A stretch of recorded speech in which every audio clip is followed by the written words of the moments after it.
Good morning students, class 5। आज हम पाठ 13 बुद्धिमान बालक की रीडिंग करेंगे। इस पाठ में बताया गया है कि हमें कभी भी सुनी सुनाई बातों पे विश्वास नहीं करना चाहिए और अपने मन में कोई भी वहम नहीं पालना चाहिए, जिससे हमारी लाइफ खराब हो सकती है। जिससे अगर हम कोई भी वहम या सुनी सुनाई बात अपने मन में रख लेते हैं तो हमारी लाइफ कैसे प्रभावित होती है, ये स्टोरी आपको बताएगी। कभी कभी हम बिना सोचे समझे सुनी सुनाई बात पर विश्वास कर लेते हैं और निराश हो जाते हैं, उत्साह खो देते हैं। उसी बात को यदि समझे बूझे और हर तरीके से उसे नापे परखें तो अनेक बार वह हमारे फायदे की ही निकल आती है और हमें दुगनी प्रसन्नता देती है। आइए पढ़ें एक ऐसी कहानी जिसमें नन्हा पोता अपने निराश दादा को आशा से भर देता है।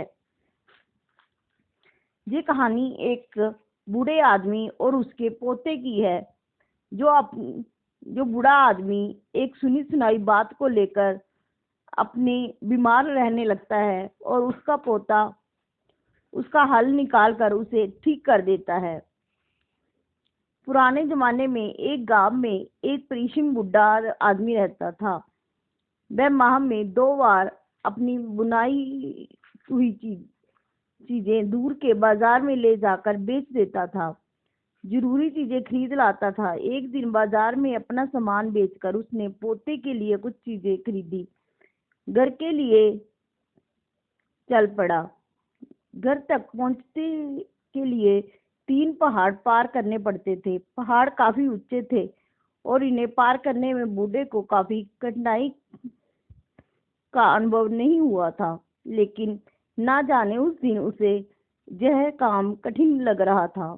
उसने एक पहाड़ पार किया, दूसरा पार किया। वह बीच में कुछ आराम कर लेना चाहता था, परंतु पोते का मुंह आंखों के सामने आते ही लगातार चलता रहा। तीसरे पहाड़ पर चढ़कर वह नीचे उतर रहा था कि अचानक गलत कदम रखने से वह गिर गया। वह 3 बार लुढ़क कर रुक गया। अब वह चिंता में डूब गया, क्योंकि वह पहाड़ 3 साल का पहाड़ कहा जाता है और ऐसा माना जाता था कि कोई इस पहाड़ पर गिर जाए तो वह केवल 3 साल तक जीवित रह सकता है। अब वह चिंतित हो उठा। अब तो 3 साल के बाद मर जाऊंगा। दादाजी, पोता बाहर खड़ा दादा की प्रतीक्षा कर रहा था। अरे मेरा प्यारा पोता, यह रहा तेरा उपहार। बूढ़े की आंखों में उदासी की जगह चमक आ गई। अपने पोते को देखा तो चिंता भूलकर हंसते हुए उपहार दिया। कुछ क्षण के बाद फिर चिंता में डूब गया। आप ठीक तो हैं? पत्नी ने पूछा। मैं बीमार तो नहीं हूँ, तुम मेरे बिना जी तो सकती हो ना, वह बोला। आप कैसी बातें कर रहे हैं? असल में आज बाजार से लौटते समय मैं 3 साल वाले पहाड़ पर गिर गया था। क्या?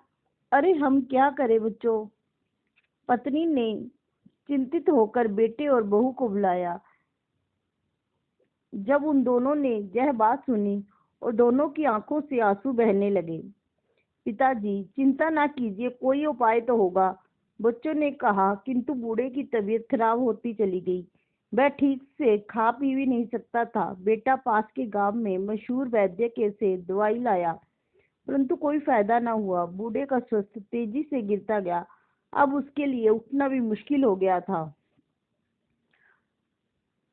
अब बूढ़ा बीमार क्यों हुआ?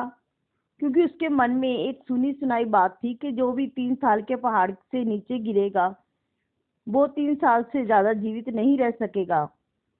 तो उसके मन में ये, जब वो गिरा तो उसके मन में ये बात थी कि अब वो 3 साल से ज्यादा नहीं जी सकेगा।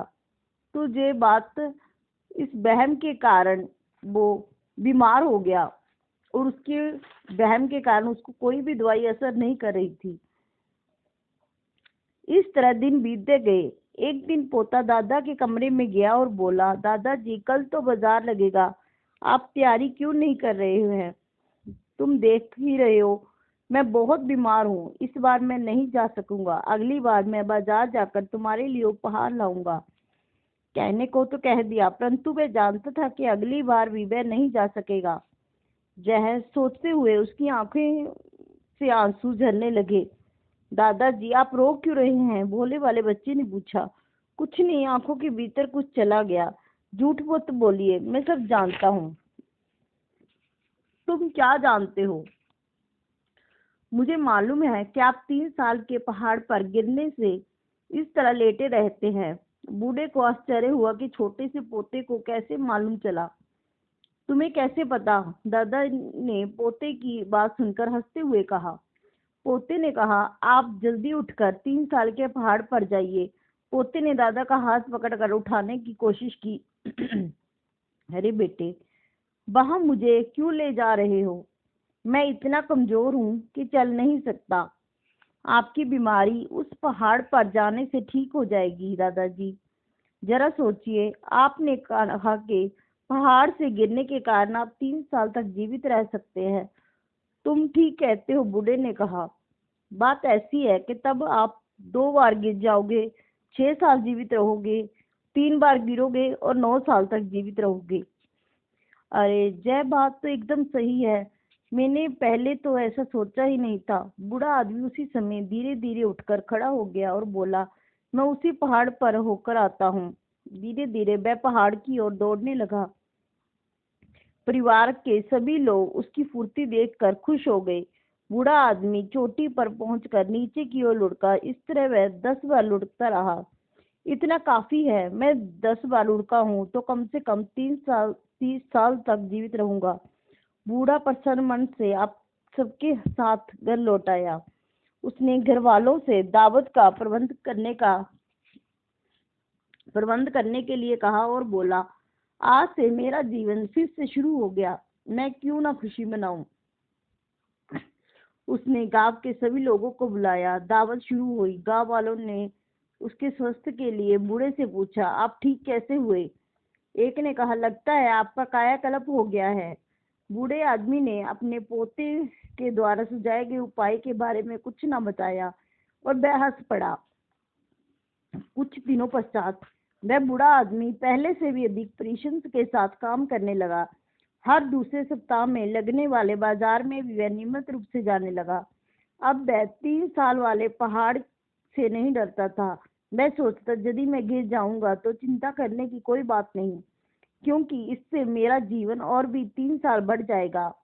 इसके बाद बूढ़े आदमी ने कभी बेकार की चिंता नहीं की और उसके दिन चैन से बीतने लगे। तो इस कहानी से हमें क्या शिक्षा मिलती है कि कोई भी वहम भरम या किसी की भी सुनी सुनाई बातों पे विश्वास नहीं करना चाहिए। कई बार वो बात हमारे लिए फायदे की ही होती है, तो हमेशा इन वहम भरमों से दूर रहना चाहिए। Good day, have a nice day.